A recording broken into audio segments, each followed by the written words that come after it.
ಶ್ರೀ ಶ್ರೀ ವೇದವರ್ಧನ ತೀರ್ಥ ಶ್ರೀಪಾದರು ಶಿರೂರು ಮಠ ಜನವರಿ 18ರಂದು 2026ರಂದು ಸರ್ವಜ್ಞ ಪೀಠವನ್ನು ಪ್ರಪ್ರಥಮ ಬಾರಿಗೆ ಏರಲಿಕ್ಕಿದ್ದಾರೆ. ತತ್ಸಂಬಂಧವಾಗಿ ಅಕ್ಕಿ ಮುಹೂರ್ತ ಮಾರ್ಚ್ 6ರಂದು ನಡೆಯಲಿಕ್ಕಿದೆ.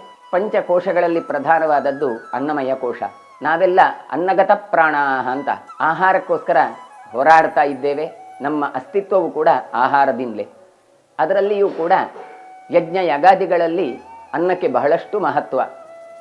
ಅಂತಹ ಅನ್ನವನ್ನು ತಯಾರು ಮಾಡಲಿಕ್ಕೆ ಅಕ್ಕಿಯ ಸಂಗ್ರಹಣವೇ ಅಕ್ಕಿ ಮುಹೂರ್ತ. ಸೇವಕಾನ್ಯೇ ಪುರಾತನೆ ಎನ್ನುವ ಹಾಗೆ ಅಕ್ಕಿ ಸ್ವಲ್ಪ ಹಳೆದಾಗಿರಬೇಕು ಅಂತ. ಹಾಗಾಗಿ ಅಂತಹ ಅಕ್ಕಿಯನ್ನು ಜನವರಿಯಲ್ಲಿ ಪರ್ಯಾಯ ಕೂತ್ಕೊಳ್ಳೋದಾದರೆ ಅದಕ್ಕಿಂತ ಸಾಮಾನ್ಯವಾಗಿ 9 ತಿಂಗಳು ಮೊದಲು ಫೆಬ್ರವರಿ ಅಥವಾ ಮಾರ್ಚ್ಗಳಲ್ಲಿ ಅಕ್ಕಿ ಮುಹೂರ್ತವನ್ನು ನೆರವೇರಿಸ್ತಾರೆ. ಅಂತಹ ಅಕ್ಕಿಯ ಸಂಗ್ರಹಣವನ್ನು ಪರಂಪರಾಗತವಾಗಿ ಅಕ್ಕಿ ಮುಡಿ ನಿರ್ಮಾಣದ ಜೊತೆಗೆ ಅದನ್ನು ಸಂಗ್ರಹ ಮಾಡುವ ಕ್ರಮ. ಹಾಗಾಗಿ ಬಂದ ಭಕ್ತಾದಿಗಳೆಲ್ಲ ಅಕ್ಕಿ ಮುಡಿಯನ್ನು ಕೃಷ್ಣನಿಗೆ ಅರ್ಪಿಸಬಹುದು, ಅಕ್ಕಿಯನ್ನು ಅರ್ಪಿಸಬಹುದು.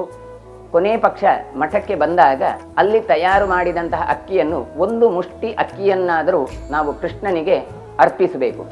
ನಾವೆಲ್ಲ ಸ್ವತಃ ನಮ್ಮ ಕೈಯಾರೆ ಕೃಷ್ಣನಿಗೆ ಅರ್ಪಿಸುವ ಒಂದು ಅವಕಾಶ ಈ ಬಾರಿ ನಾವು ಕಲ್ಪಿಸ್ತಾ ಇದ್ದೇವೆ.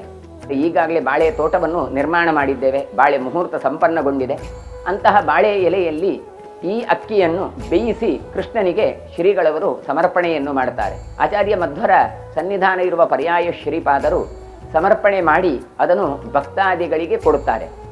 ಅಶ್ವಭ್ಯ ಅಶ್ವಪಾಕಿಭ್ಯ ದದ್ಯಾದನ್ನಂ ಸಮಸ್ತಶಃ ಅಂತ. ಅನ್ನಕ್ಕೆ ಯಾರು ಪಾತ್ರರು ಅಂತ ಕೇಳಿದರೆ ಪ್ರಾಣಿ ಪಕ್ಷಿ ಮನುಷ್ಯ ಎಲ್ಲರೂ ಕೂಡ ಪಾತ್ರರೇ. ಹಾಗಾಗಿ ಪ್ರತಿಯೊಬ್ಬರೂ ಕೂಡ ಊಟಕ್ಕೆ ಬರಬೇಕು, ಬಂದು ಆ ಅನ್ನವನ್ನು ಸ್ವೀಕಾರ ಮಾಡಬೇಕು.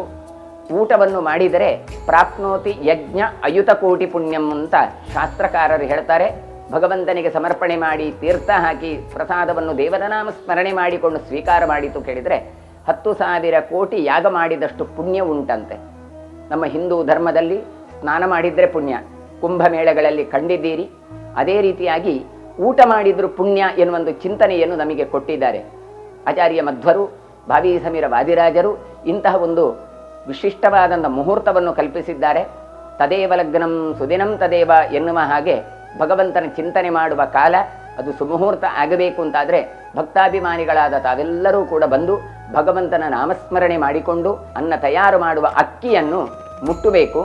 ಅದು ಕೃಷ್ಣನಿಗೆ ಮುಟ್ಟಬೇಕು. ಅದಕ್ಕೋಸ್ಕರ 2 ರೀತಿಯಾದಂಥ ವ್ಯವಸ್ಥೆಯನ್ನು ಕಲ್ಪಿಸಿಕೊಂಡಿದ್ದೇವೆ. ಒಂದು, ಮಠದಲ್ಲಿ ಸಂಗ್ರಹ ಮಾಡಿದ ಅಕ್ಕಿಯನ್ನು ತಾವು ಎತ್ತಿ ಇಡುವಂಥದ್ದು ಒಂದು. ಇಲ್ಲ, ತಾವೇ ಬರುವಾಗಲೂ ಅಕ್ಕಿ ಮುಡಿಯನ್ನು ಹಿಡ್ಕೊಂಡು ಬರಬಹುದು. ಮೆರವಣಿಗೆಯಲ್ಲಿ ಸಾಗಬೇಕಾದರೆ ಹೊತ್ತುಕೊಂಡು ಬರುವುದು ಬಹಳ ಕಷ್ಟ ಆದೀತು ಎನ್ನುವ ಚಿಂತನೆಯಿಂದ 1,000 ರೂಪಾಯಿ ಕೊಟ್ಟಿತು ಅಂತಾದರೆ ಆ ಅಕ್ಕಿ ಮುಡಿ ತಮ್ಮದಾಗತ್ತೆ.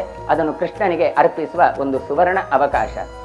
ಆ ಅಕ್ಕಿಯನ್ನು ಹಾಗೇ ಸಂಗ್ರಹಣ ಮಾಡಿ 18 ಜನವರಿ 2026ರ ನಂತರ ಅದನ್ನು ಕೃಷ್ಣನಿಗೆ ಅರ್ಪಿಸ್ತಾರೆ.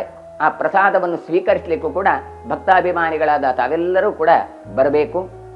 ಆ ಅಕ್ಕಿ ಮುಹೂರ್ತವನ್ನು ನೋಡಿದರೆ ಅದರಲ್ಲಿ ಬಹಳಷ್ಟು ಪುಣ್ಯವನ್ನು ಶಾಸ್ತ್ರಕಾರರು ಕೊಡ್ತಾರೆ. ವಿಶೇಷವಾಗಿ ಪಿತೃಗಳ ಅನುಗ್ರಹ ಆಗತ್ತೆ. ಯಾಕೆ ಕೇಳಿದರೆ ಪಿಂಡಾದಿಗಳಿಗೆ ಎಲ್ಲದಕ್ಕೂ ಕೂಡ ಬೇಕಾಗುವಂಥದ್ದು ಅನ್ನ.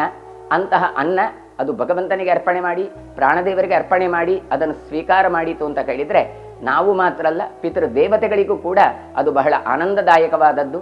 ಹಾಗಾಗಿ ಅಂತಹ ಅಕ್ಕಿ ಮುಹೂರ್ತಕ್ಕೆ ತಾವೆಲ್ಲರೂ ಬರಬೇಕು ಅಂತ ಈ ಮೂಲಕ ಕೇಳಿಕೊಳ್ತಾ ಇದ್ದೇವೆ. ಡಾಕ್ಟರ್ ಎಂ ಉದಯಕುಮಾರ್ ಸರಳತ್ತಾಯರು, ದಿವಾನರು, ಶ್ರೀ ಶಿರೂರು ಮಠ, ಉಡುಪಿ.